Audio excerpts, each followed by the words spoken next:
وعلیکم السلام ورحمۃ اللہ وبرکاتہ۔ حلقۃ الامام المحدث صاحب هذا المنبر الحافظ ثناء اللہ المدنی رحمہ اللہ رحمۃ واسعہ، اسماعیل حدیث کی آج تیسری کلاس ہے۔ یہ کلاس اس لحاظ سے منفرد ہے کہ ہم نے اپنے جس استاد محترم رحمہ اللہ کے نام پہ اپنے اس کلاس کا نام رکھا ہے، تو احباب کے مشورہ سے ہم نے استاد محترم حافظ ثناء اللہ مدنی رحمہ اللہ کی مسجد جامع مسجد محمودیہ سرحالی کلام میں ہی اس کلاس کو منعقد کیا۔ اللہ اکبر۔ جب بھی میں کہوں صاحب هذا المنبر تو اس سے مراد میری استاد محترم ہے امام مالک رحمہ اللہ۔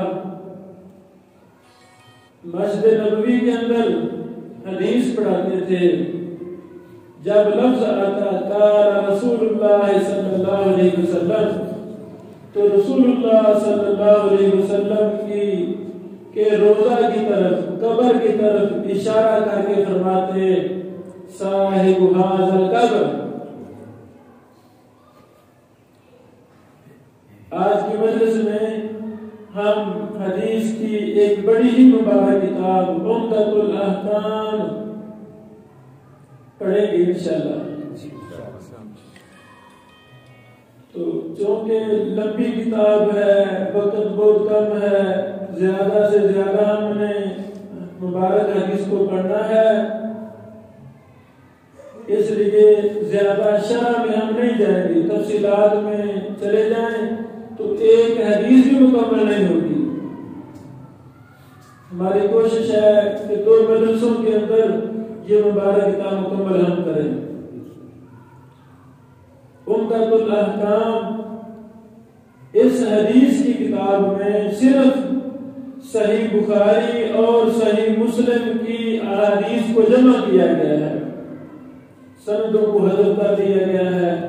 اس کو لکھنے والے امام عبد الغنی المقدسی رحمہ اللہ ہیں، اور یہ کتاب ہمارے مدارس کے نصاب میں شامل ہے اور بڑی ہی پیاری کتاب ہے۔ تو اس کو پڑھنے کی سعادت فضیلت الشیخ حافظ تنزیل الرحمان شتوی حافظہ اللہ مدرس جامع امام احمد بن حنبل کو حاصل ہو رہی ہے۔ شیخ محترم پڑھیں گے، میں ضروری بحث کرتا رہوں گا انشاءاللہ العزیز۔ جی شیخ، بارک اللہ۔ بسم اللہ الرحمن الرحیم۔ کتاب الطہارہ۔ عن عمر بن الخطاب قال سمعت رسول الله صلى الله عليه وسلم يقول إنما الأعمال بالنيات وفي رواية بالنية وإنما لكل امرئ ما نوى فمن كانت هجرته إلى الله ورسوله فهجرته إلى الله ورسوله ومن كانت هجرته إلى دنيا يصيبها أو امرأة يتزوجها فهجرته إلى ما هاجر إليه۔ عمدۃ الاحکام کی پہلی حدیث امام مقدسی رحمہ اللہ انما الاعمال بالنیات لائے ہیں۔ یہ وہ مبارک حدیث ہے جو صحیح بخاری کی پہلی حدیث ہے، یعنی تمام اعمال کا دار و مدار نیتوں پر ہے۔ حضرات گرامی، نیت اچھی ہے تو سارے اعمال قبول ہیں، نیت خراب ہے کوئی بھی اچھا عمل قبول نہیں ہے۔ نیت کا تعلق انسان کے دل کے ساتھ ہے۔ یہ وہ حدیث ہے جس کی مفصل شرح بندہ ناچیز نے اپنی شرح صحیح بخاری انوار القلوب للقاری فی شرح صحیح البخاری میں بڑی مفصل بحث کی ہے۔ میں جامعہ رحمانیہ کی غالباً 4تھی کلاس میں طالب علم تھا۔ جامعہ رحمانیہ کی انتظامیہ نے تخصص فی الحدیث کی کلاس کا افتتاح کیا۔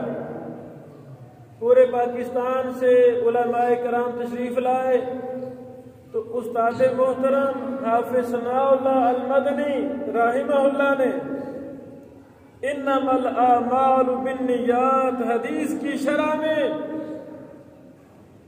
1-2 دن نہیں، 1 ہفتہ یا 1 مہینہ نہیں، بلکہ پورا سال، سبحان اللہ، پورا سال اس حدیث کی شرح لکھوانے میں لگا دیا۔ اللہ اکبر۔ اور جو علماء اس میں داخل تھے انہوں نے لکھا،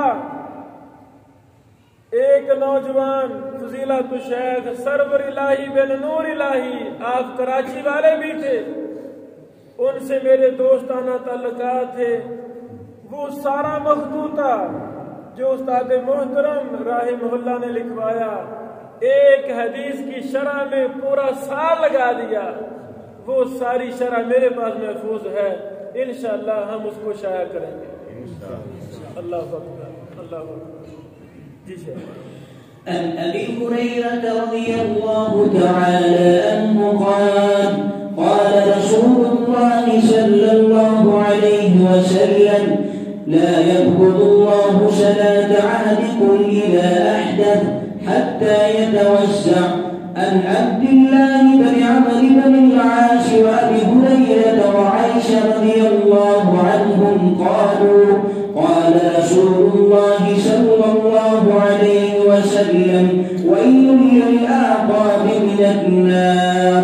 عن أبي هريرة رضي الله تعالى عنه أن رسول الله صلى الله عليه وسلم قال إذا توزع أحدكم فليجعل في أنفه ماء ثم ليستنثر ومن استجمر فليوتر وإذا استيقظ أحدكم من نومه فليغسل يده قبل أن يدخلها في الإناء 3 فإن أحدكم لا يدري أين باتت يده. وفي لفظ لمسلم فليستنشق بمنخريه من الماء. وفي لفظ من توزع فليستنشق. عن أبي هريرة رضي الله تعالى عنه أن رسول الله صلى الله عليه وسلم قال لا يقولن أحدكم في الماء الدائم الذي لا يجري ثم يغتسل منه. ولمسلم لا يغتسل أحدكم في الماء الدائم وهو جنب. عن أبي هريرة رضي الله تعالى عنه أن رسول الله صلى الله عليه وسلم قال إذا شرب الكلب في إناء أحدكم فليغسله 7.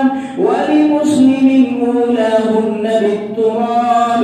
وله في حديث عبد الله بن مغفل أن رسول الله صلى الله عليه وسلم قال إذا ولد القلب في الإناء فاغسلوه 7 وأفروه 8 بالتراب. اللہ اکبر۔ اس حدیث میں جو مسئلہ ہے وہ ہم دیہاتی لوگ ہیں، ہمیں اکثر پیش آتا رہتا ہے۔ وہ مسئلہ کیا ہے کہ ہمارے برتن میں کتا منہ مار جائے، کتا پانی پی جائے، دودھ پی جائے، سالن کھا جائے، یعنی کسی برتن میں کتا منہ مار جائے، پھر ہم نے کیا کرنا ہے؟ رسول اللہ صلی اللہ علیہ وسلم نے فرمایا اس کو 7 بار دھویا جائے۔ اللہ اکبر۔ پہلی بار مٹی کے ساتھ اور پھر 7 دفعہ اس میں پانی بہایا جائے۔ دوسری حدیث کے لفظ ہیں کہ 8ویں بار مٹی کے ساتھ اس کو اچھی طرح مانجا جائے، یعنی आम बर्तन धोना है तो वैसे हम धो लेते हैं, कोई मसला नहीं है। लेकिन जब कुत्ता मुंह मारेगा तो उसको पहली बार मिट्टी के साथ धोया जाएगा, फिर 7 बार पानी के साथ धोया जाएगा। सुभान अल्लाह। साहिब हाज़ल मिंबर हमारे उस्ताद मोहतरम राहिमहुल्लाह ने अपनी तिरमिज़ी की शरह जाइज़तुल अहवज़ी में इस हदीस पर बड़ी मुहद्दिसाना शरह लिखी है। अल्लाह अकबर। इसी तरह फतावा सनाइया मदनिया जो 4 जिल्दों में शाया हो चुका है और अगली 2 जिल्दें भी ज़ेरे तबा हैं, उसमें भी उस्ताद मोहतरम ने जब कुत्ते के झूठे बर्तन पर सवाल किया गया है, वहां कई एक सवालात के जवाब में इस हदीस पर मुफस्सल बहस किया है। हमारे उस्ताद मोहतरम साहिब हाज़ल मिंबर जिंदगी के आखिर में वो शरह सही बुखारी लेकर रहे थे। अभी किताबुस सलाह शुरू हुई थी, तकरीबन 4 जिल्दें ज़ख़ीम 4 जिल्दें मुकम्मल हो गई थी कि अल्लाह रब्बुल आलमीन की तरफ से बुलावा आ गया। ये जो हदीस अभी हमने पढ़ी है, उस्ताद मोहतरम ने इसकी शरह अपने शरह सही बुखारी के अंदर भी मुफस्सल लिखी है। अल्लाह अकबर। चले عن عمران مولى عثمان بن عفان رضي الله تعالى عنه أنه رأى عثمان رضي الله عنه دعا بوضوء فأفرغ على يديه من إنائه فغسلهما 3 مرات ثم أدخل يمينه في الوضوء ثم تمزمز واستنشق واستنثر ثم غسل وجهه 3 ويديه إلى المرفقين 3 ثم مسح برأسه ثم غسل كلتا رجليه 3 ثم قال رأيت النبي صلى الله عليه وسلم يتوضأ نحو وضوء هذا وقال من توضأ نحو وضوء هذا ثم صلى ركعتين لا يحدث فيهما نفسه غفر له ما تقدم من ذنبه. عن عمرو بن يحيى المازني عن أبيه قال شهدت عمر بن أبي حسن سأل عبد الله بن زيد عن وضوء النبي صلى الله عليه وسلم فدعا بثور من ماء فتوسع لهم وضوء النبي صلى الله عليه وسلم فأدفن على يديه من التور فغسل يديه 3 ثم أدخل يده في التور فمنع واستنشق واستنثر 3 ب3 غرفات فمزمز واستنشق واستنثر 3 ب3 غرفات ثم أدخل يده فغسل وجهه 3 ثم أدخل يده فغسل يديه مرتين إلى المرفقين ثم أدخل يده فمسح رأسه فأقبل بهما وأدبر مرة واحدة ثم غسل رجليه. وفي رواية بدأ بمقدم رأسه حتى ذهب بهما إلى قفاه ثم ردهما حتى رجع إلى المكان الذي بدأ منه. وفي رواية أتانا رسول الله صلى الله عليه وسلم فأخرجنا له ماء في تور من صفر. इस मुबारक हदीस में वुज़ू का तरीका बयान हुआ है। सुभान अल्लाह। यानी वुज़ू कैसे करना है, सुन्नत के मुताबिक वुज़ू का तरीका इस हदीस में बड़ी तफसील के साथ बयान हुआ है। हमें अपने घरों का माहौल, अपने स्कूलों का माहौल, इदारों का माहौल ऐसा बनाना चाहिए, खा बेटी हो या बेटा हो, बेटे میٹرک بھی کرو، ساتھ آپ نے تفسیر قرآن بھی پڑھنی ہے. بیٹا ایف اے کرو، بیٹی صاحبہ ایف اے کرو، لیکن ساتھ آپ نے صحیح بخاری کا بھی مطالعہ کرنا ہے. یعنی ہمارا دین بڑا پیارا دین ہے، یہ دین بڑا ہی پیارا دین ہے. ہمیں ایک ایک چیز کو قرآن و سنت سے لینا چاہیے. تو اس حدیث میں وضو کا مسنون طریقہ بیان کیا گیا ہے. چلیں. عن عائشة رضي الله عنهما قالت كان النبي صلى الله عليه وسلم يعجبه التيمم في تنعله وترجله وطهوره وفي شأنه كله. ہر کام دائیں طرف سے کرنا ہے. ہر کام، ہر اچھا کام دائیں طرف سے کرنا ہے. کنگھی کرنا بھی مسئلہ ہے. تو جب بھی ہم نے کنگھی کرنی ہے، سر میں کرنی ہے تو پہلے دائیں طرف، داڑھی میں کرنی ہے تو پہلے دائیں طرف پھر بائیں طرف. جوتا، سبحان اللہ، جوتا پہننا ہو پہلے دایاں پھر بایاں. اور جوتا اگر اتارنا ہے تو پہلے بایاں پھر دایاں اتارنا ہے. سبحان اللہ. مسجد میں داخل ہونا ہے تو پہلے دایاں پاؤں، مسجد سے باہر نکلنا ہے پہلے بایاں پاؤں، باتھ روم جانا ہے پہلے بایاں پاؤں. یعنی یہ وہ اعمال ہیں جو محمد رسول اللہ صلی اللہ علیہ وسلم نے ہمیں کر کے دکھلائے ہیں. ہمارا بھی ہر کام سنت کے مطابق ہونا چاہیے.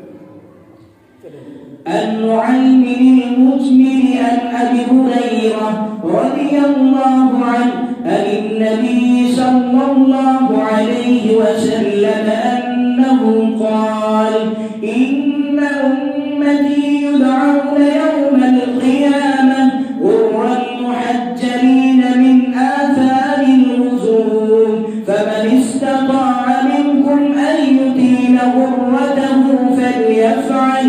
وفي لفظ لمسلم رأيت أبا هريرة يتوزع فغسل وجهه ويديه حتى كان يبلغ المنكبين ثم غسل رجليه حتى رفع إلى الساقين ثم قال سمعت رسول الله صلى الله عليه وسلم يقول إن أمتي يدعون يوم القيامة غرا محجلين من أثر الوضوء فمن استطاع منكم أن يطيل غرته فليفعل. وفي لفظ لمسلم سمعت خليلي صلى الله عليه وسلم يقول تبلغ الحلية من المؤمن حيث يبلغ الوضوء. اللہ اکبر. قیامت والے دن ہمارے وضو کی اعضاء چمک رہے ہوں گے. سبحان اللہ. یعنی کتنا خوش قسمت ہے وہ مسلمان جو 5 وقت کا نمازی ہے، وضو کرتا ہے. اس وضو کی وجہ سے ہمارے صغیرہ سارے گناہ معاف ہو جاتے ہیں. اور اس وضو کی برکت سے قیامت والے دن ہمارے ہاتھ، ہمارے پاؤں، ہمارا چہرہ چمک رہا ہوگا. مبارک ہو نمازیوں کے لیے جو زندگی میں کبھی نماز نہیں چھوڑتے. چلے. باب ظهور الخلاء والاستطابة. عن أنس بن مالك رضي الله تعالى عنه أن النبي صلى الله عليه وسلم كان إذا دخل الخلاء قال اللهم إني أعوذ بك من الخبث والخبائث. اللہ اکبر. پہلے وضو کا بیان تھا، اب بیت الخلاء کا بیان ہے. استنجا کے مسائل ہماری شریعت نے بڑی تفصیل کے ساتھ بیان کیے ہیں. تو بسم اللہ، اللہم انی اعوذ بک من الخبث والخبائث، یہ بیت الخلاء جانے کی دعا ہے. بسم اللہ کا اضافہ دیگر دوسری حدیثوں میں ثابت ہے. چلیں. عن أبي أيوب الأنصاري رضي الله تعالى عنه قال قال رسول الله صلى الله الله عليه وسلم إذا أتيتم الغائط فلا تستقبلوا القبلة بغائط ولا بول ولا تستبدلوها ولكن شرقوا أو غربوا. قال أبو أيوب فقدمنا الشام فوجدنا مراحيض قد بنيت نحو الكعبة فننحرف عنها ونستغفر الله عز وجل. عن عبد الله بن عمر بن الخطاب رضي الله عنهما قال لقيت يوما على بيت حفصة فرأيت النبي صلى الله عليه وسلم يقضي حاجته مستقبل الشام مستدبر الكعبة. پہلا ادب ان حدیثوں میں یہ بیان ہوا ہے کہ جب بھی چھوٹا یا بڑا پیشاب کرنا ہے تو قبلہ کی طرف نہ کمر کرنی ہے نہ چہرہ کرنا ہے. ہمیں اس کا بہت زیادہ اہتمام کرنا چاہیے. میری مائیں بہنیں گھروں میں جب چھوٹے بچوں کو قضاء حاجت کروائیں تو ان پر بھی یہ لازم ہے کہ وہ کبھی بھی اپنے بچے کو بیت اللہ کی طرف چہرہ یا کمر کر کے ان کو قضاء حاجت نہ کروائیں. اور یہ حدیث عام ہے، بچوں کو بھی شامل ہے، بڑوں کو بھی شامل ہے، عورتوں کو بھی، ہر کسی کو شامل ہے. ہمیں اس کا اہتمام کرنا چاہیے. عن أبي قتادة الحارث بن ربيع الأنصاري رضي الله عنه أن النبي صلى الله عليه وسلم قال لا يمسكن أحدكم ذكره بيمينه وهو يبول ولا يتمسح من الخلاء بيمينه ولا يتنفس في الإناء. عن عبد الله بن عباس رضي الله عنهما قال مر النبي صلى الله عليه وسلم بقبرين فقال إنهما ليعذبان وما يعذبان في كبير.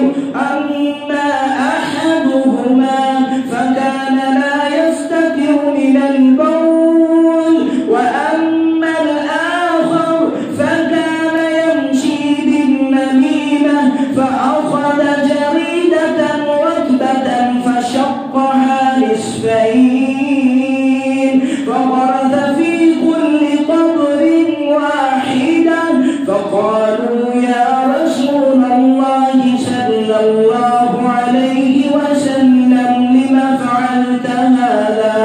قال لعله يخفف عنهما ما لم ييبسا. اللہ اکبر. اس حدیث میں دو ایسے گناہوں کا ذکر ہے جو ہم معمولی سمجھتے ہیں، حالانکہ ان کی وجہ سے عذاب قبر ہوتا ہے. پہلا گناہ پیشاب کے چھینٹوں سے نہ بچنا. ہم دیہاتی ماحول میں جہاں پیشاب آیا وہاں کر لیا، نہ پانی کا اہتمام نہ مٹی کا اہتمام. یہ کبیرہ گناہ ہے. یعنی جو شخص پیشاب کے قطروں سے اپنے آپ کو نہیں بچاتا اس کو قبر میں عذاب ہوگا. اور دوسرا وہ شخص جو چغلیاں کرتا ہے، لوگوں کی کمر کے پیچھے ان کی برائیاں کرتا ہے، حسد کی وجہ سے، بغض کی وجہ سے، دشمنی کی وجہ سے، اس کو بھی قبر کا عذاب ہوتا ہے. اس سے ثابت ہوا عذاب قبر حق ہے. قبر یہ جنت کے ٹکڑوں میں سے ایک ٹکڑا ہے اور جہنم سے گڑھوں میں سے ایک گڑھا ہے. اللہ ہمارے استاد محترم اور جتنے بھی اس دیہات کے علماء عوام فوت ہوئی ہے، اللہ سب کی قبروں کو جنت کا باغ بنا. آمین. یہاں پر ایک اور مسئلہ بھی ہے. نبی علیہ السلام کو بدریہ وحی بتایا گیا تھا اس کو عذاب قبر ہو رہا ہے. اب کوئی شخص دعویٰ نہیں کر سکتا کہ کس کو عذاب قبر ہو رہا ہے کس کو نہیں، ہم اس کا کوئی علم نہیں ہے۔ تو رسول اللہ صلی اللہ علیہ وسلم نے درخت کی 2 ٹہنیاں ان کے اوپر گاڑ دی، فرمایا شاید کہ اللہ تعالیٰ ان کا عذاب ہلکا کر دے، شاید۔ اب ہمیں تو پتہ ہی نہیں ہے کہ اس قبر والے کے ساتھ کیا ہو رہا ہے، اور یہ قبر پر ٹہنی کو رکھنا یہ خاص ہے نبی علیہ السلام کے لیے۔ ہمارے استاد محترم صاحب حاضر ممبر کا فتویٰ بھی یہی تھا، یہی قطبی حدیث کی شروحات میں لکھا ہے، یہ خاصہ تھا نبی علیہ السلام کا۔ اب کسی کو اجازت نہیں ہے کہ قبر پہ وہ ٹہنیاں رکھتا پھرے، اب یہ مسئلہ ہمارے لیے جائز نہیں ہے۔ چلیے باب السواك عن ابي هريره رضي الله عنه عن النبي صلى الله عليه وسلم قال لولا ان اشق على امتي لامرتهم بالسواك عند كل صلاه عن حذيفه بن اليمان رضي الله عنهما قال قال النبي صلى الله عليه وسلم إذا قام من الليل يشوش فاه بالسواك عن عائشة رضي الله عنها قالت دخل عبد الرحمن بن أبي بكر عن النبي صلى الله عليه وسلم وأنا مسندته إلى صدري ومع عبد الرحمن سواك رطب يستن به فأمده رسول الله صلى الله عليه وسلم بصره فأخذت السواك فقدمته فكلمته فطيبته ثم دفعته إلى النبي صلى الله عليه وسلم فاستن به فما رأيت رسول الله صلى الله عليه وسلم استن استنانا أحسن منه فما عدا أن فرغ رسول الله صلى الله عليه وسلم رفع يده أو إصبعه ثم قال في الرفيق الأعلى ثلاث ثم قضى وكانت تقول ما بين حاكنتي وذاقنتي وفي اللہ اکبر۔ اس حدیث میں محمد رسول اللہ صلی اللہ علیہ وسلم کے وفات سے پہلے آخری اعمال کا ذکر ہے۔ آپ علیہ السلام نے مسواک کی، امی عائشہ فرماتی ہیں میں نے مسواک کو چبایا، اچھی طرح چبایا، نرم کیا، پھر نبی علیہ السلام کو دے دی، آپ علیہ السلام نے اچھی طرح مسواک کی۔ اللہ اکبر۔ مسواک سے فارغ ہوئے آپ نے اپنے ہاتھ کو بلند کیا یا انگلی کو بلند کیا، پھر کہا پھر رفیق الاعلی، پھر رفیق الاعلی، پھر رفیق الاعلی، اور اللہ کو پیارے ہو گیا۔ حضرات گرامی، یہ زندگی موت ایک بہت بڑا امتحان ہے، بہت بڑا مسئلہ ہے زندگی کا، بہت بڑا مسئلہ ہے موت کا۔ ہمیں موت کو نہیں بھولنا چاہیے۔ اگر موت کسی کو نہ آنی ہوتی تو محمد رسول اللہ صلی اللہ علیہ وسلم کو اللہ رب العالمین کبھی فوت نہ کرتے۔ یہ موت کا ذائقہ ہر کسی نے چکھنا ہے۔ ہم سب کو ایسے اعمال کرتے رہنا چاہیے کہ اللہ رب العالمین ہمیں جنت الفردوس عطا فرمائے۔ آمین۔ مجھے بیان کیا فضیلت الشیخ حافظ عبدالرؤوف خان حافظہ اللہ نے، بیان کرتے ہیں کہ استاد محترم حافظ ثناء اللہ المدنی رحمہ اللہ، ابھی ان کو چوٹ نہیں آئی تھی، صحیح تھے، تو اکثر قرآن کریم پڑھا کرتے تھے۔ अभी चोट नहीं आई। आखिरी दिनों में कुरान करीम बहुत ज्यादा पढ़ा करते थे। जब भी हम देखते हाफिज साहब कुरान पढ़ रहे हैं और हमें कहते भाई कुरान पढ़ो, बच्चों को कहते, सबको कहते थे कुरान पढ़े। सुभान अल्लाह, सुभान अल्लाह। हजरात गिरामी, ये बहुत बड़ी सआदत है कि हमारी निस्बत कुरान के साथ जुड़ जाए, हमारी निस्बत हदीस के साथ जुड़ जाए। पिछले हफ्ते मोहतरम अब्दुर्रहमान साहिब, इस तरह दीगर बुजुर्ग हमारे जामिया इमाम अहमद बिन हंबल कसूर में आए तो उस्ताद मोहतरम की याद में बातें शुरू हो गई। तो मोहतरम शेख साहब ने बयान किया कि हाफिज साहब रमजान के अंदर बड़ा ज्यादा कसरत के साथ कुरान पढ़ा करते थे। सारी सारी रात नवाफिल पढ़ते, सारी सारी रात कुरान करीम की तिलावत करते। अल्लाह अकबर। हजरात गिरामी, हमें भी अपने दिलो दिमाग में इन सिफात को बिठाना है और पैदा करना है। अगर किसी का तजर्बा नहीं है तो एक हफ्ता कुरान हदीस के मुताबिक जिंदगी गुजार के तो देख ले। अल्लाह की कसम, ऐसा जिंदगी ऐसी प्यारी गुजरेगी, ऐसी ईमान और मिठास वाली गुजरेगी, आप फिर कभी भी कुरान हदीस से पीछे नहीं हटेंगे। अल्लाह हमें अमल की तौफीक अता फरमाए।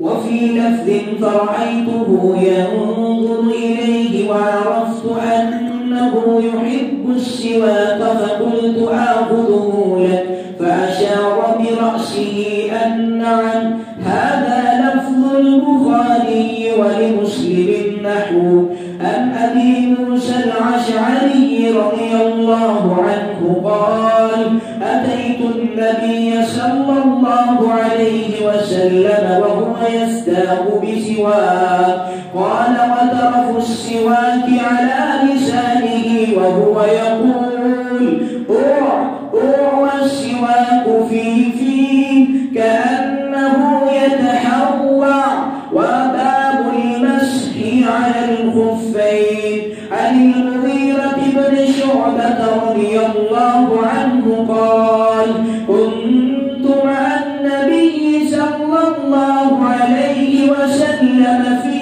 سفر فأحويت لأنزي خفيه فقال دعهما فإني أدخلتهما طاهرتين فمسح عليهما.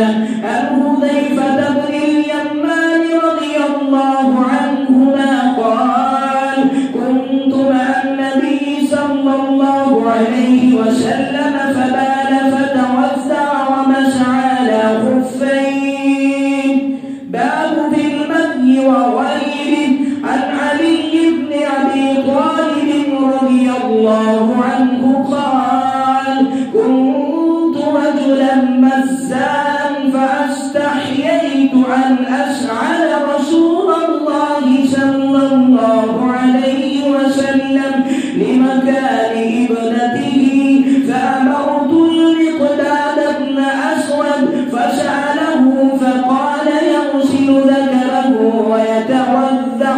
وللبخاري اغسل ذكرك وتوضأ ولمسلم توسل وامسح فرجا.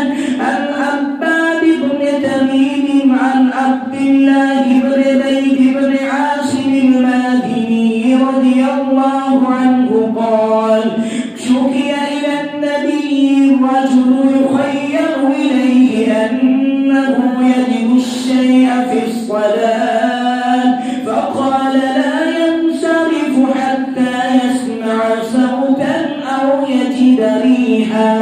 عن أم كيس بنت محسن العسدية رضي الله عنها أنها أتت بابن لها صغير لم يأكل الطعام إلى رسول الله صلى الله عليه وسلم فأجلسه في هجره فبال على ثوبه فدعا بماء فندمه ولم يغسله. وعن عائشة أم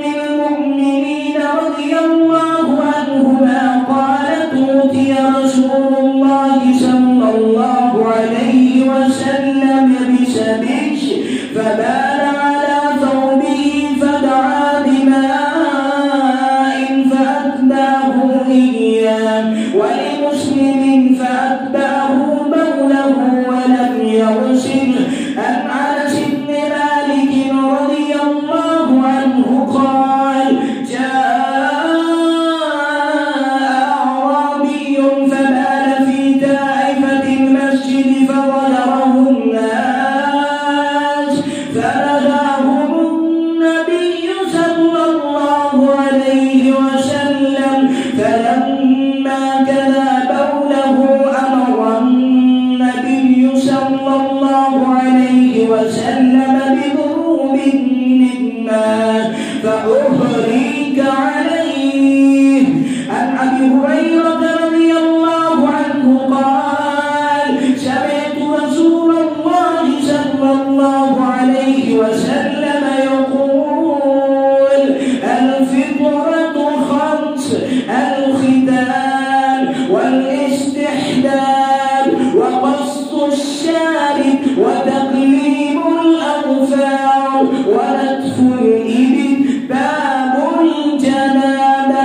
عن أبي هريرة رضي الله عنه أن النبي صلى الله عليه وسلم لقيه في بعض طرق المدينة وهو جنب، قال: فأنست منه فذهبت فأرسلت ثم جئت فقال: أين كنت يا أبا هريرة؟ قال: كنت جنبا فكرهت أن أجالسك عن غير طهارة. فقال: سبحان الله، إن المؤمن لا ينجس.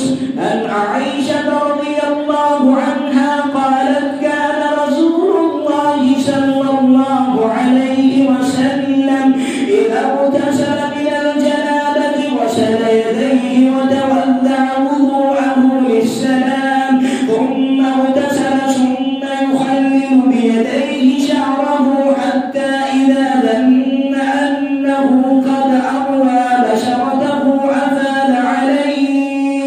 أفاض عليها الماء 3 مرات ثم غسل سائر جسده وقالت: كنت أغتسل أنا ورسول الله صلى الله عليه وسلم من إناء واحد نغترف منه جميعا. عن ميمونة بنت الحارث رضي الله عنها زوج النبي صلى الله عليه وسلم قالت: وأتى رسول الله صلى الله عليه وسلم وضوء الجنابة فأكفى بيمينه على يساره مرتين أو 3 ثم غسل فرجه ثم ضرب يده بالعرض أو الحائط مرتين 3 ثم تمثل واستنشق وغسل وجهه وذراعيه ثم أفاض على رأسه الماء ثم غسل جسده ثم تنحى فغسل رجليه فأتيته بخرقة فلم يردها فجعل ينفذ الماء بيده. عن عبد الله بن عمر رضي الله عنهما أن عمر بن الخطاب قال: يا رسول الله صلى الله عليه وسلم أيرقد أحدنا وهو جنب؟ قال: نعم، إذا تودع أحدكم فليرقد. عن أم سلمة رضي الله عنها زوج النبي صلى الله عليه وسلم قالت: جاءت أم سليم امرأة أبي طلحة إلى رسول الله صلى الله عليه وسلم فقالت: يا رسول الله، إن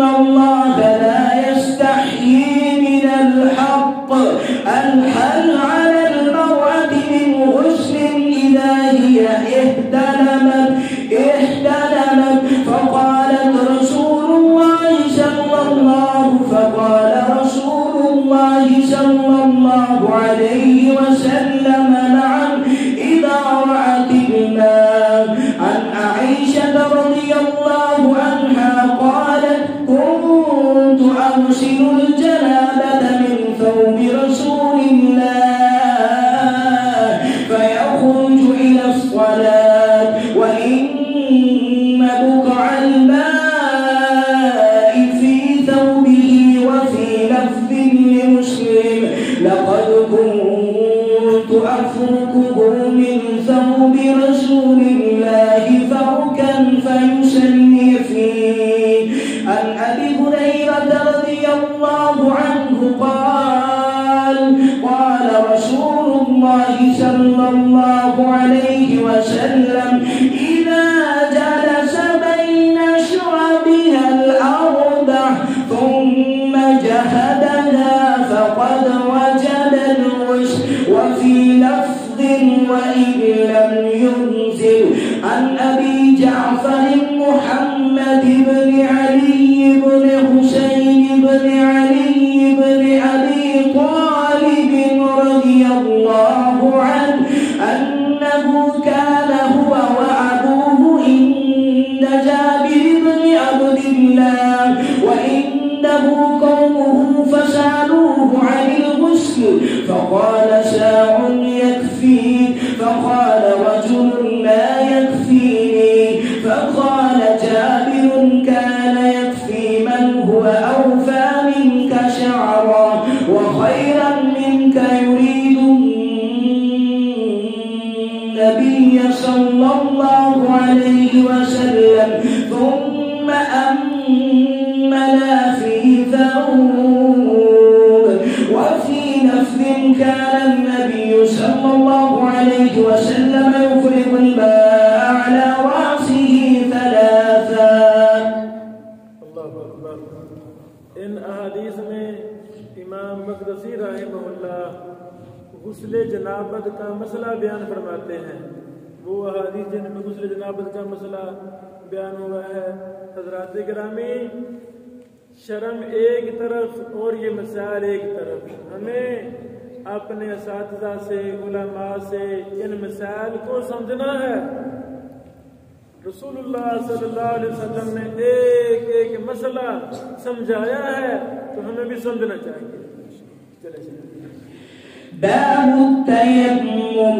عن عمران بن حسين رضي الله عنه أن رسول الله صلى الله عليه وسلم رأى رجلا معتدلا لم يصل في القوم فقال يا فلان ما منعك أن تصلي في القوم؟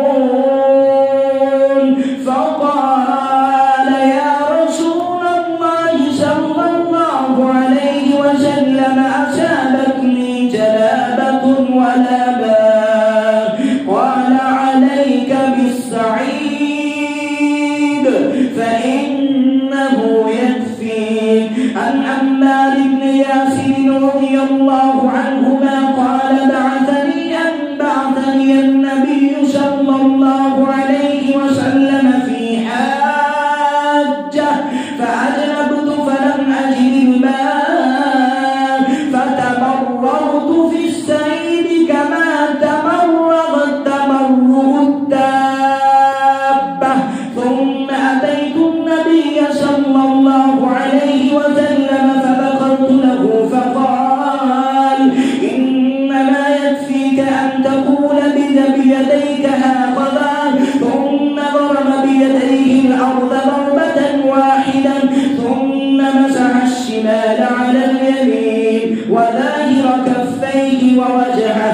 عن جابر بن عبد الله رضي الله عنهما أن النبي صلى الله عليه وسلم قال أوتيت خمسا لم يعطاهن أحد من الأنبياء قبلي. نصرت بالروم مسيرة شهر وجعلت لي الأرض مسجدا وطهورا. فأيما رجل من أمتي أدركته الصلاة فليصل وأحلت لي المغانم ولم تحل لأحد قبلي وأوتيت الشفاعة.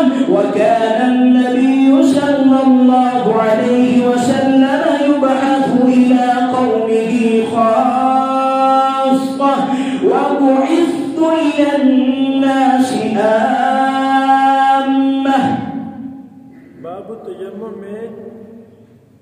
तयम्मुम का मसला जिक्र हुआ है। खुलासा ये है, मसलन पानी ही नहीं मिल रहा, नमाज पढ़नी है तो कैसे हम फिर करेंगे वजू? पानी तो है नहीं, फिर मट्टी से तयम्मुम करेंगे। या पानी है लेकिन इंसान बीमार है, पानी इस्तेमाल करूंगा तो बीमार हो जाऊंगा, काम खराब हो जाएगा, तो तयम्मुम करना है। तयम्मुम वुजू के भी क्या मुकाम है और तयम्मुम गुस्ले जनाबत के भी क्या मुकाम है।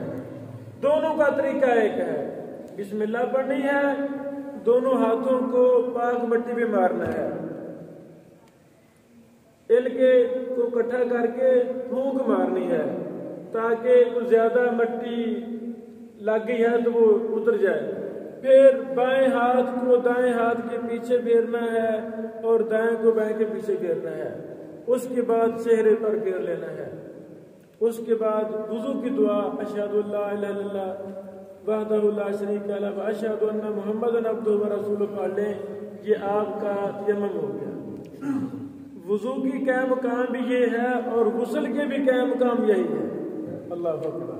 चले बाबुल हय्य अन आइशा रज़ियल्लाहु अन्हा अन्न फातिमह बिन्त अबी हुबैश सअलत अन्नबिय सल्लल्लाहु अलैहि वसल्लम फक़ालत इन्नी उस्तहाद फला अतहुर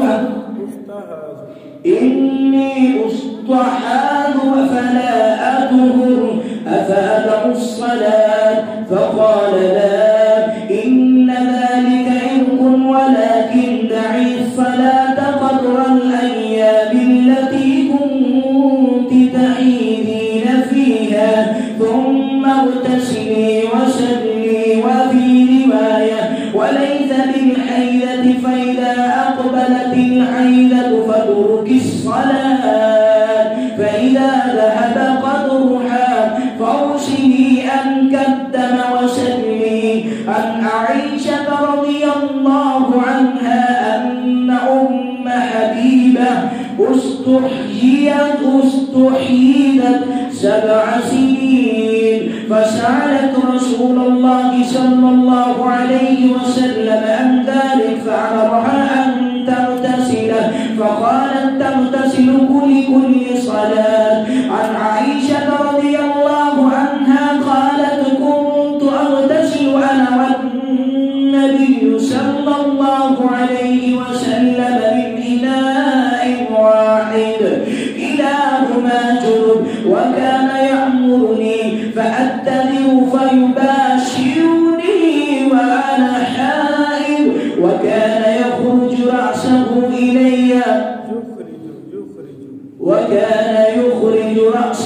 إلي وهو متكف فأرسله وأنا حائض. عن عائشة رضي الله عنها قالت كان رسول الله صلى الله عليه وسلم يتكئ في هجري وأنا حائض فيقرأ القرآن. عن معاذة رضي الله عنها قالت سألت عائشة رضي الله عنها فقلت ما بال الحائض تقضي الصوم ولا تقضي الصلاة فقالت أحرورية أنت؟ قلت لست بحرورية ولكني أسأل. قالت كان يصيبنا ذلك فنعمر بقضاء الصوم ولا نعمر بقضاء الصلاة. अल्लाह अकबर। जहाँ तक किताब तहारा मुकम्मल हुई है, यानी पाकी पलीदी के मसले अक्सर मुहद्दिसीन पहले वही लाते हैं, क्योंकि नमाज के लिए तहारत शर्त है। तहारत ही नहीं है, वुज़ू नहीं है, गुस्ल ही नहीं है तो नमाज भी नहीं है। इसलिए पहले तहारत के मसाइल आए हैं, अब किताबुस्सला नमाज के मसाइल शुरू कर रहे हैं। हजरात गिरामी, मैं आपसे कहना चाहता हूँ कि खुशकिस्मत हैं आप लोग, अल्लाह ताला ने आपको इस सदी के पाकिस्तान के बहुत बड़े इमाम और मुहद्दिस अता फरमाए थे। हमारे उस्ताद मोहतरम कोई मामूली शख्सियत नहीं थे, वो हर लिहाज से मुनफरिद थे। अल्लाह ताला ने उनको इल्म अमल में बहुत ज्यादा वुसअत और गहराई अता फरमाई थी। उस्ताद मोहतरम का जो फतावा सनाया मदनिया है वो बड़े ज्यादा तहारत के मसाइल उसमें बयान कर दिए गए हैं और हाफिज अब्दुर्रऊफ साहब हाफिज़हुल्लाह ने उनको मुरतब कर दिया है। मेरी नौजवानों से, भाइयों से, बहनों से गुजारिश है, कम अज कम हाफिज साहब का फतावा सनाया मदनिया से जरूर भी जरूर हम तहारत के मसाइल का मुताला करें। मैं इंशाअल्लाह मोहतरम सुहेब साहब से कहूँगा कि इधर ज्यादा जिल्दें मुहैया की जाएं ताकि हमारे नौजवान, हमारी माँ बहनें, हमारे बुजुर्ग उनको पढ़ें। चले चले किताबुस सलात बाबुल मवाक़ीत। عن أبي عمرو الشيباني واسمه سعد بن إياس قال حدثني صاحب هذه الدار وأشار بيده إلى دار عبد الله بن مسعود قال سألت النبي صلى الله عليه وسلم أي العمل أحب إلى الله قال الصلاة على وقتها قلت ثم أي قال بر الوالدين قلت ثم أي قال الجهاد في سبيل الله ثم أي قال الجهاد في سبيل الله قال حدثني بهن رسول الله صلى الله عليه وسلم ولو استندته لزادني. عن عائشة رضي الله عنها قالت لقد كان رسول الله صلى الله عليه وسلم يصلي الفجر فيسعد معه نساء من المؤمنات متلفعات بمروتهن ثم يرجعن إلى بيوتهن ما يعرفهن أحد من الغلس. عن جابر بن عبد الله رضي الله عنهما قال كان النبي صلى الله عليه وسلم يصلي الظهر بالحاجرة والعصر والشمس نكية والمغرب إذا وجبت والعشاء أحيانا وأحيانا إذا رأوهم اجتمعوا عجل وإذا رأوهم ابتغوا أخر والصبح كان النبي صلى الله عليه وسلم يصليها بغلس. عن أبي بن حالي السائب بن سلامة قال دخلت أنا وأبي على أبي بردة الأسلمي رضي الله تعالى عنه فقال له أبي كيف كان رسول الله صلى الله عليه وسلم يصلي المكتوبة؟ فقال كان يصلي الحجير التي تدعونها الأولى حين تذهب الشمس ويصلي العصر ثم يرجع عنا إلى رحله في أقصى المدينة والشمس حية ونسيت ما قال في المغرب وكان يستحق أن يؤخر من العشاء التي تدعونها العتمة وكان يقرأ النوم قبلها والحديث بعدها وكان ينتفل من صلاة الغداة حين يعرف الرجل جليسا ويقرأ بالستين إلى المئة. الله أكبر. किताब सलाम में सबसे पहले मसले वक़्त के मसाइल यानी नमाजों के औकात क्या है। जब मर्जी हम नमाज पढ़ने की भी औकात है, ये भी औकात है। फजर का वक़्त है, ज़ोहर का, असर का, मगरिब, इशा, हर नमाज का वक़्त है। यहाँ एक बहुत अहम मसला है कान यकरहु नौम क़ब्लहा वल हदीस बादहा। नबी अलैहिस्सलातु वस्सलाम नमाज इशा से सोने को नापसंद करते थे। इशा की नमाज पढ़ने से पहले सोना मना है, दुरुस्त नहीं है, नापसंदीदा काम है। और इशा के बाद बातें करना नापसंदीदा है। हजरात गिरामी, हमें अपना शेड्यूल बनाना चाहिए कि नमाज इशा पढ़ते ही हम सो जाएं। हम घर का माहौल तब्दील करें। ले जी नमाज इशा के बाद कोई बात नहीं करेगा, बस सो जाएं। इसका फायदा क्या होगा? सुन्नत पे अमल हो जाएगा। और तहज्जुद के वक्त सारे बच्चे पूरी फैमिली बेदार हो चुकी होगी। 3 तरह की बातें इशा के बाद जायज हैं। इल्मी गुफ्तगू, जैसे हमारी इल्मी गुफ्तगू है तो रसूलुल्लाह सल्लल्लाहु अलैहि वसल्लम ने इशा के बाद बस औकात सहाबा किराम को मसले मसाइल समझाए। ये सही बुखारी में हदीस है। दूसरी गुफ्तगू मेहमान के साथ, कोई मेहमान आ गया है उसके साथ जरूरी बात करनी ठीक है।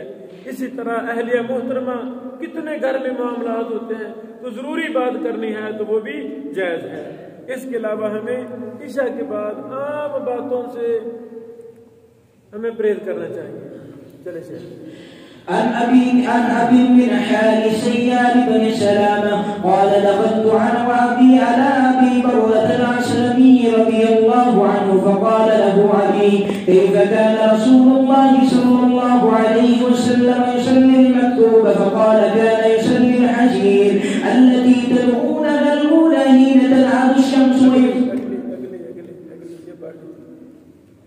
عن علي بن أبي طالب رضي الله عنه أن النبي صلى الله عليه وسلم قال يوم الخندق ملأ الله قبورهم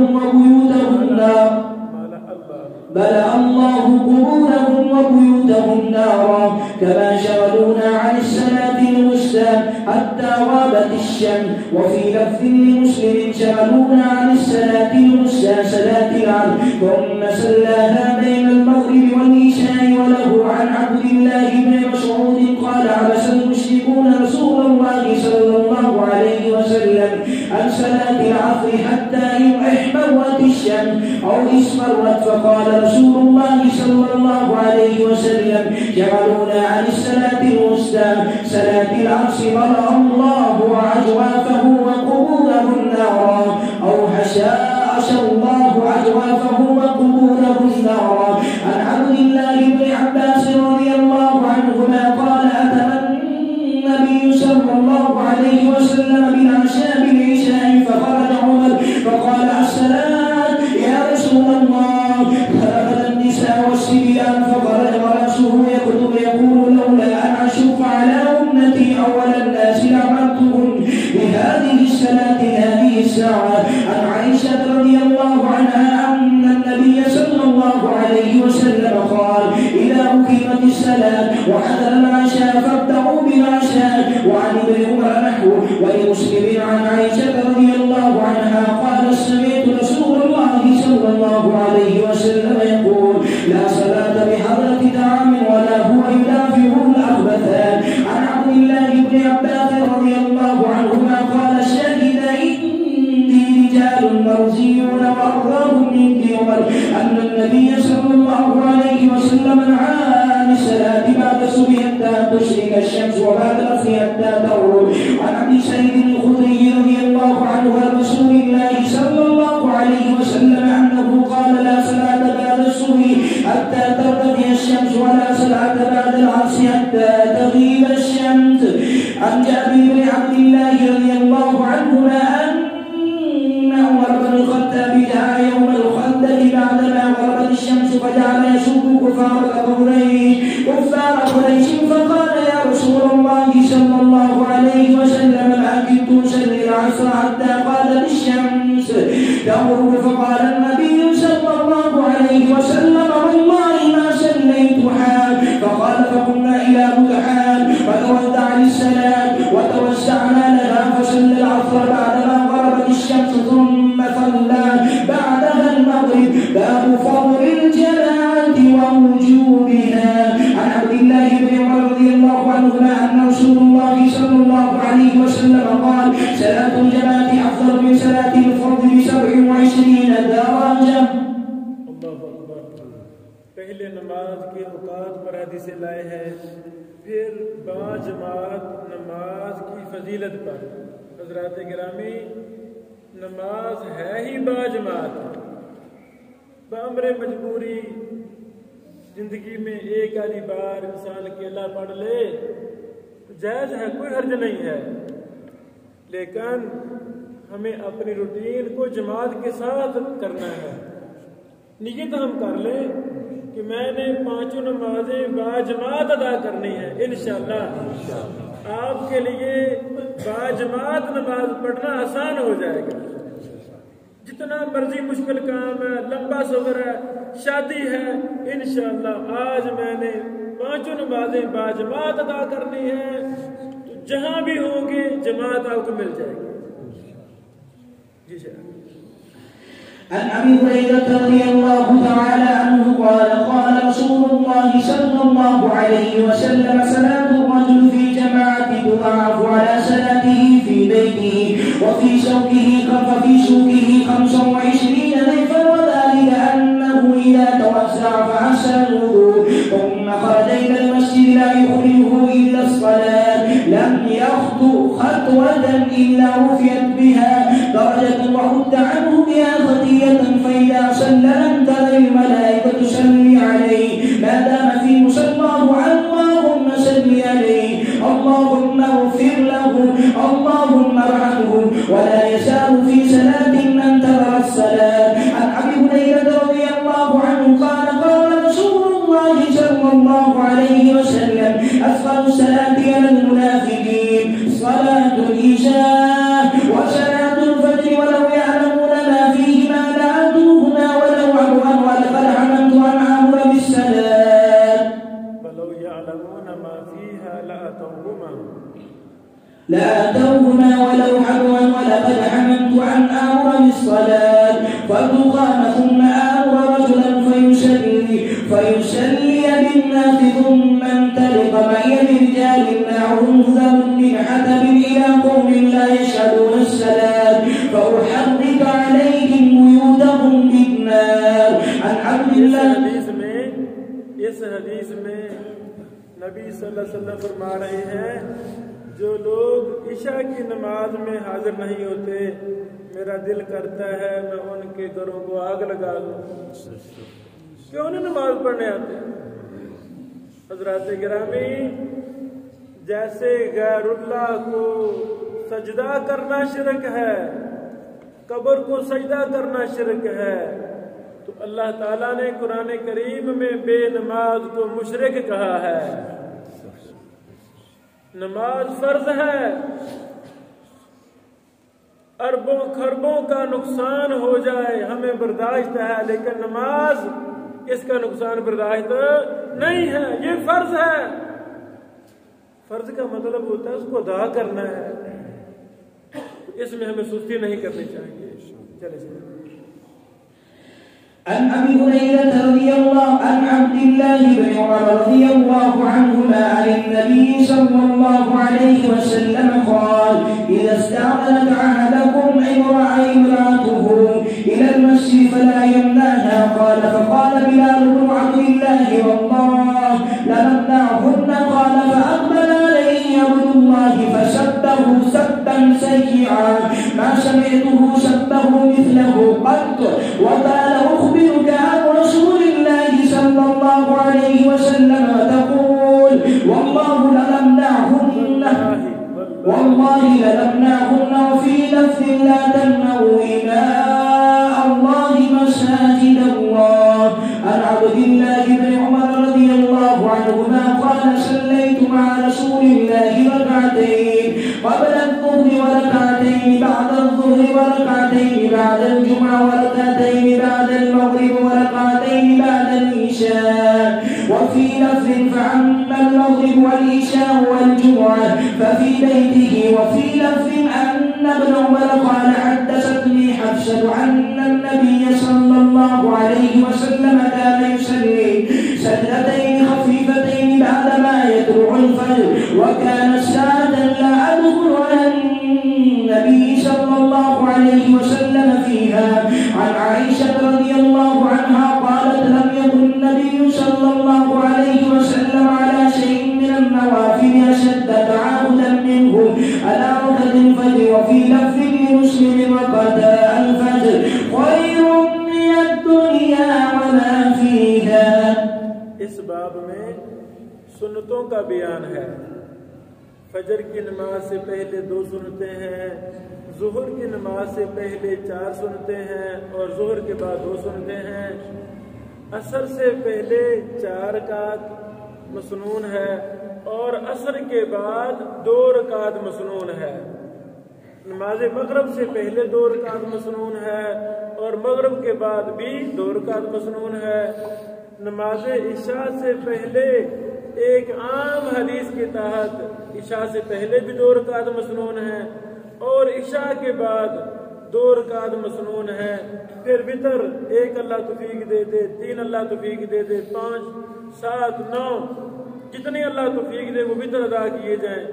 और वितरों के बाद भी नबी सल्लल्लाहु अलैहि वसल्लम ने 2 रकात पढ़े हैं।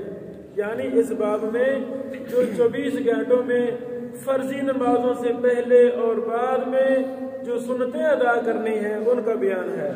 हमें सुन्नतों का भी एहतमाम करना चाहिए। चले से बाबुल आज़ान वल इक़ामा।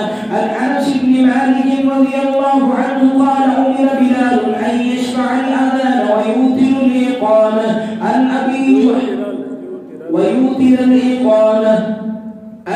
जुहैफा वहब बन अब्दिल्लाह अश-शुआई क़ाल रज़ियल्लाहु अन्हु क़ाल अतैतु an-नबिय्य सल्लल्लाहु अलैहि वसल्लम फ़ी क़ुब्बतिन लहु अमराह मिन अदब क़ाल फख़रज बिलाल बिवुज़ुइन फमिन नाज़िह व नाइम क़ाल फख़रज an-नबिय्य सल्लल्लाहु अलैहि वसल्लम अलैहि हुल्लतुन हमरा कअन्नी अंज़ुरु इला बयानि साक़ैहि क़ाल फ़तवद्दा वअद्दन बिलाल क़ाल फजअलतु अततब्बअ ها هنا يقول يمينا وشمالا يقول هيا على الصلاة هيا على الفلاح ثم ركبت له عنزة فتقدم وصلى الظهر ركعتين ثم صلى العصر ركعتين ثم لم يزل يصلي ركعتين حتى رجع إلى المدينة. عن عبد الله بن عمر رضي الله عنهما عن رسول الله صلى الله عليه وسلم أنه قال إن بلالا يعذب بليل فكلوا واشربوا حتى تسمعوا آذان ابن أم مكتوم.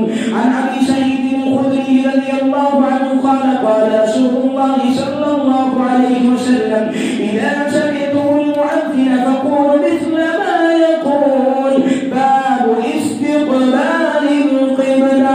عن عبد الله بن عمر رضي الله عنهما أن رسول الله صلى الله عليه وسلم كان يسبح على ظهر راحلته حيث كان وجهه يؤمن برأسه وكان ابن عمر يفعله. وفي رواية كان يوتر على بنيه ولمسلم غير أنه لا يصلي عليها المكتوبة وللبخاري إلا الفرائض. عن عبد الله بن عمر رضي الله عنهما قال بينما الناس بقباء في صلاة الصبح جاءه نادٍ فقال إن النبي صلى الله عليه وسلم قد أنزل عليه الليل قرآن وقد أمر أن يستقبل القبلة فاستقبلوها وكانت وجوههم إلى الشام فاستداروا إلى القباء. عن أنس بن سيرين قال استقبلنا عن سيدنا قدم من الشام فلقيناه بعين التمر فرأيته يصلي على حمار ووجهه من ذا الجانب يعني أن يسار القبلة فقلت رأيت ويصلي إليه القبلة فقال لولا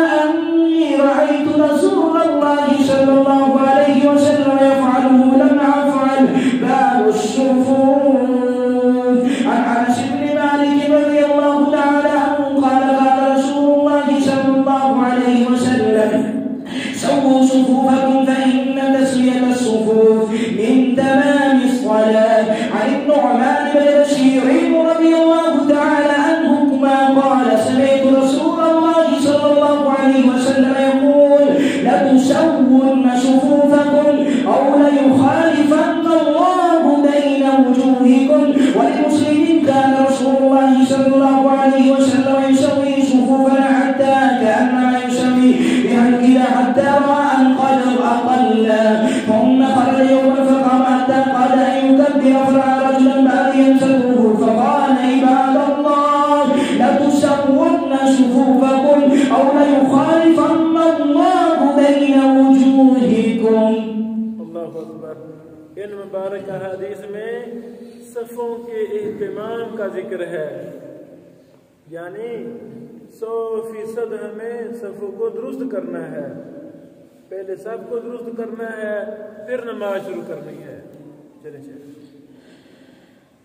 عن أنس بن مالك رضي الله تعالى عنه أن جده مليكة دعت رسول الله صلى الله عليه وسلم لطعام ساعة فأكل منه ثم قال قوموا فليصلي لكم. قال أنس فقمت إلى حسير لنا قد أسود من طول المال فنحته بماء فقام عليه رسول الله صلى الله عليه وسلم وسقطت عنه واليتيم وراءه والعجوز من ورائنا فسلم ركعتين ثم انصرف. ولمسلم أن رسول الله صلى الله عليه وسلم صلى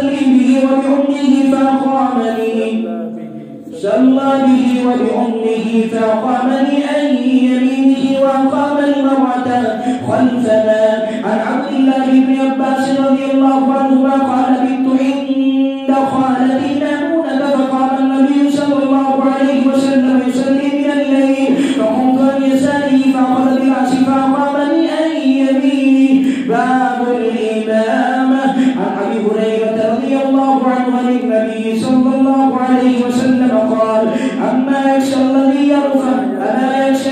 يرفع رأسه قبل الإمام أن يحول الله رأسه رأس همار أو يجعل صورته صورة همار.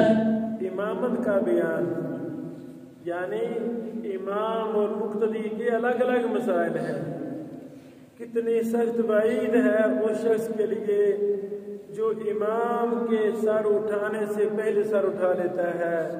रसूलुल्लाह सल्लल्लाहु अलैहि वसल्लम फरमाते हैं डर है कहीं अल्लाह उसका सर गधे का सर न बना दे। इमाम साहिब जब रुकू में चले जाएं फिर हमने जाना है, रुकू से उठ के खड़े हो जाएं फिर हमने रुकू से उठना शुरू करना है, सजदे में चले जाएं फिर हमने सजदे में जाना शुरू करना है, दोनों तरफ सलाम फेर लें फिर हमने सलाम कहना शुरू करना है। हर काम में इमाम की इक्तिदा फर्ज है। अल्लाह अकबर। चले जाए। عن أبي هريرة رضي الله عنه عن النبي صلى الله عليه وسلم قال إنما جعل الإمام ليؤتم به فلا تختلفوا عليه فإذا كبر فكبروا وإذا ركع فاركعوا وإذا قال سمع الله لمن حمده فقولوا ربنا ولك الحمد وإذا سجد فاسجدوا وإذا صلى جالسا فصلوا جلوسا أجمعون. وعن عائشة رضي الله عنها قال صلى رسول الله صلى الله عليه وسلم في بيته وهو شاك فصلى جالسا وصلى وراءه قوم قياما فأشار إليهم أن اجلسوا فلما انصرف قال إنما جعل الإمام ليؤتم به فإذا ركع فاركع وإذا رفع فارفع وإذا قال سمع الله لمن حمده فقولوا ربنا لك الحمد وإذا صلى جالسا فصلوا جلوسا أجمعون. عن عبد الله بن يزيد الخطمي الأنصاري رضي الله عنه قال حدثني براء وهو غير قدور قال كان رسول الله صلى الله عليه وسلم إذا قال سمع الله لمن حمده لم يحكي أحد منا ظهره حتى يقع رسول الله صلى الله عليه وسلم جالسا ثم نقع سجودا بعده. عن أبي هريرة رضي الله تعالى عنه أن رسول الله صلى الله عليه وسلم قال إذا أمن الإمام فعملوا فإنه من وافق تأمينه تأمين الملائكة غفر له ما تقدم من ذنبه. عن أبي هريرة رضي الله عنه أن رسول الله صلى الله عليه وسلم قال يا سلامتم للناس فليخفف فإن فيهم الضعيف والسكين وذا الحاجة وإذا سمعتم لنفسه فليطول ما شاء. عن أبي مسعود الأنصاري رضي الله عنه قال جاء رجل إلى رسول الله صلى الله عليه وسلم فقال إني لأتأخر عن صلاة الصبح بأهل فلان مما يطيل بنا قال فما رأيت النبي صلى الله عليه وسلم غضب في موعظة قط وشد مما غضب يومئذ فقال يا أيها الناس إن منكم منفرين فعلوا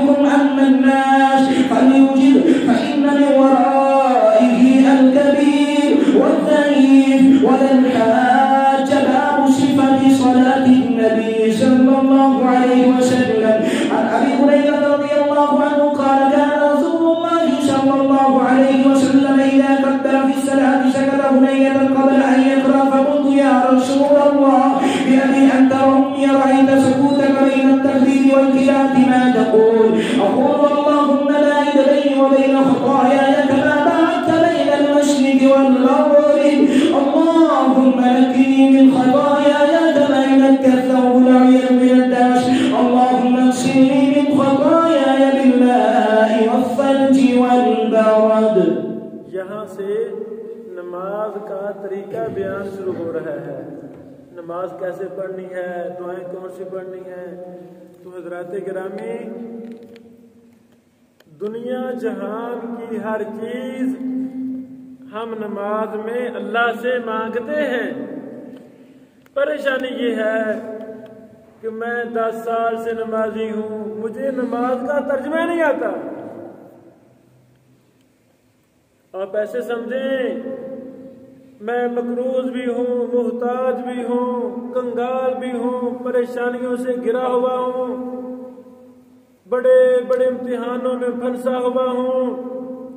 میں اللہ سے ان چیزوں کا سوال کرنا چاہتا ہوں اور نماز میں دنیا جہان کی ہر چیز مانگ بھی رہا ہوں، پر مجھے پتہ ہی نہیں ہے میں نے اللہ سے کیا مانگا ہے.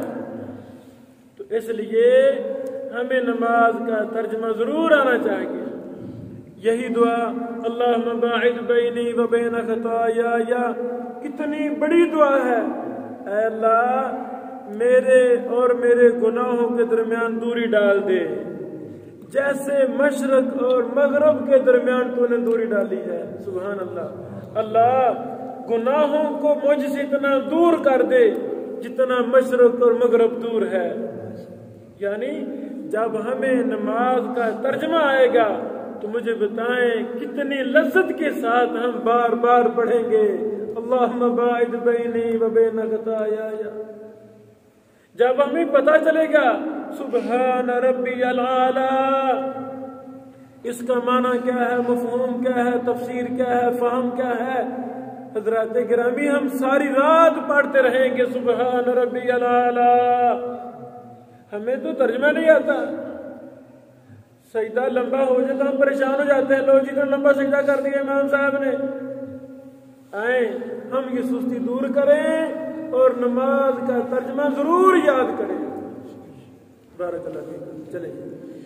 عن عائشة رضي الله عنها قالت كان رسول الله صلى الله عليه وسلم يستفتح الصلاة بالتكبير والقراءة على الحمد لله رب العالمين، وكان إذا ركع لم يشخص رأسه ولم يصدره ولكن بين ذلك، وكان إذا رفع رأسه من الركوع لم يسجد حتى يستوي قائما، وكان إذا رفع رأسه من السجدة لم يسجد حتى يستوي قائما، وكان يقول في كل ركعتين التحية، وكان يفرش رجله اليسرى ويمسك رجله اليمنى، وكان ينهى عن عقبة الشيطان وينهى أن يفترش الرجل ذراعيه افتراش السوي، وكان يختم الصلاة بالتسليم. اس حدیث میں سجدہ کے اندر کتے کی طرح اپنے ہاتھوں کو پھیلانے سے منع کر دیا گیا ہے، اور یہ عام ہے، مرد کو بھی شامل ہے، عورت کو بھی شامل ہے. یاد رکھیں مرد اور عورت کی نماز کا طریقہ ایک ہے، دو طریقے نہیں ہیں. جس طرح مرد سجدہ کرتا ہے اسی طرح عورت کو حکم ہے سجدہ کرے، اور پوری نماز مردوں کی طرح. اللہ اکبر. چلیں گے. عن عبد الله بن عمر رضي الله عنهما أن النبي صلى الله عليه وسلم كان يرفع يديه ومنكبيه إذا افتتح الصلاة وإذا كبر للركوع، وإذا رفع رأسه من الركوع رفعهما كذلك، وقال سمع الله لمن حمد ربنا ولك الحمد، وكان لا يفعل ذلك بالسجود. عن عبد الله بن عباس رضي الله عنهما قال قال رسول الله صلى الله عليه وسلم أمرت أن أسجد على 7 أعظم على الجواب، وأشار بيده إلى أنفه واليدين والركبتين وأطراف القدمين. عن أبي هريرة رضي الله عنه قال كان رسول الله صلى الله عليه وسلم إذا قام إلى الصلاة يكبر حين يقوم ثم يكبر حين يرفع ثم يقول سمع الله لمن حمده حين يرفع صلبه من الركعة ثم يقول وهو قائم ربنا ربنا ولك الحمد ثم يكبر حين يحمي ثم يكبر حين يرفع رأسه ثم يكبر حين يسجد ثم يكبر حين يرفع رأسه ثم يفعل ذلك في صلاته كلها حتى يقضيها ويكبر حين يقوم من الثنتين بعد الجلوس. عن مطرف بن عبد الله رضي الله عنه قال صليت خلف علي بن ابي طالب عنه وعمران بن الحسين فقال اذا سجد كبر واذا رفع راسه كبر واذا نهض من ركعتين كبر. فلما دخل الصلاه اخذ بيدي عمران بن الحسين فقال فقد ذكرني هذا صلاه محمد او قال سلم الى صلاه محمد صلى الله عليه وسلم. بارک اللہ فیکم. جو ہم نے وعدہ کیا تھا وہ پورا ہوا. یہ لمبی کتاب ہے، انشاءاللہ 2-3 مدرسوں میں ہم مکمل کریں گے. حضرات گرامی، ہم نے یہ علم پڑھا اپنے استاد محترم صاحب هذا المنبر. اللہ اس ممبر کو استاد محترم کی طرح کا بڑا عظیم امام اور محدث عطا فرما.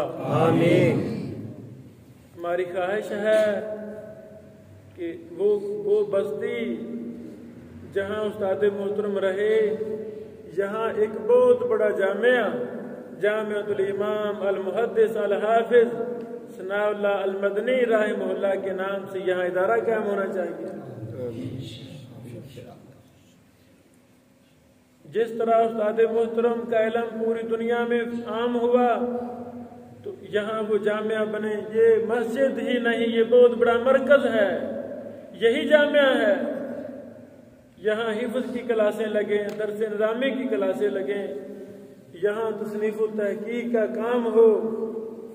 وہ میرے بیٹے نوجوان جو مدارس میں زیر تعلیم ہیں، ان سے میری گزارش ہے کہ جب بھی ان کو وقت ملے قصور میں میرے پاس ضرور چکر لگائیں. شاید ہم ان کی کوئی رہنمائی کر سکیں. مصنف اور محقق جو ہمارے استاد محترم کا بہت بڑا منہج تھا، ساری زندگی کتابیں لکھی، فتویٰ لکھا، اس منہج کی آبیاری کے لیے یہاں ہم ریسرچ سینٹر بھی قائم کریں، جہاں سے کتابیں لکھی جائیں، ان کو شائع کیا جائے، پوری دنیا میں وہ سلسلہ وہ کام جاری اور ساری رہے.